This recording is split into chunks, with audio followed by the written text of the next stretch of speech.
ചിലർക്കെന്താ വീട്ടിലിരിക്കാൻ ഇത്ര ഇഷ്ടം? ഇതിന്റെ സൈക്കോളജി എന്താണെന്ന് നോക്കാം. പ്ലാനുകൾ എപ്പോഴും ക്യാൻസൽ ചെയ്യുന്ന ഒരു കൂട്ടുകാരനില്ലേ? അവരെക്കുറിച്ചാണ് നമ്മൾ സംസാരിക്കുന്നത്. സമൂഹം ചിലപ്പോൾ അവരെ ബോറന്മാരെന്ന് വിളിക്കും. പക്ഷേ ശാസ്ത്രത്തിന് പറയാനുള്ളത് വേറൊന്നാണ്.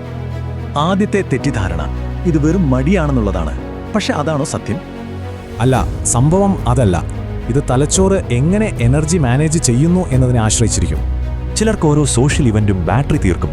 വീട് മാത്രമാണ് അവർക്ക് റീചാർജ് ചെയ്യാനുള്ളൊരിടം. ഇതിനെ സൈക്കോളജിസ്റ്റുകൾ പറയുന്നത് ഓപ്റ്റിമൽ അറൗസൽ തിയറി എന്നാണ്. ഇതൊരു തിരഞ്ഞെടുപ്പല്ല, നിങ്ങളുടെ നെർവസ് സിസ്റ്റം അങ്ങനെയാണ്. ചിലർക്ക് കുറച്ച് ഉത്തേജനം മതി, ചിലർക്ക് കൂടുതൽ വേണം. ഇനിയുമുണ്ട് തെറ്റിദ്ധാരണ, ലോകത്തെ പേടിച്ചിട്ടാണ് വീട്ടിലിരിക്കുന്നതെന്ന്. അതാണോ കാരണം? യഥാർത്ഥത്തിലെ ഇത് സ്വന്തം ചുറ്റുപാടുകളെ നിയന്ത്രിക്കാനുള്ള ഒരു താല്പര്യം കൊണ്ടാണ്. സെൻസിറ്റീവായ ആളുകൾക്ക് ഈ നിയന്ത്രണം ഒരു ലക്ഷറിയല്ല, അതൊരാവശ്യമാണ്. വീട്ടിലിരിക്കുന്നത് വെറുതെ ഇരിക്കലല്ല, പല നല്ല ഐഡിയകളും വരുന്നത് ഇവിടെ വെച്ചാണ്.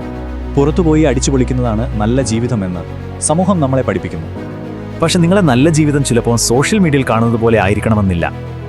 അതൊരു സങ്കടപ്പെടേണ്ട കാര്യമല്ല. അതിനെയാണ് നമ്മൾ സെൽഫ് അവെയർനെസ് എന്ന് പറയുന്നത്.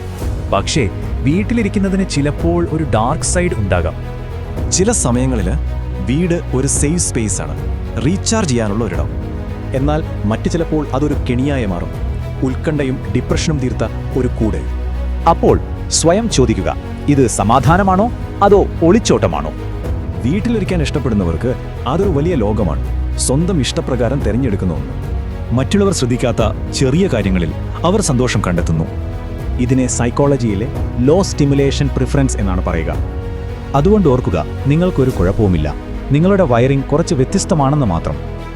അപ്പോൾ നിങ്ങളോട് തന്നെ ചോദിക്കൂ, എന്താണ് നിങ്ങൾക്ക് ശരിക്കും എനർജി തരുന്നത്?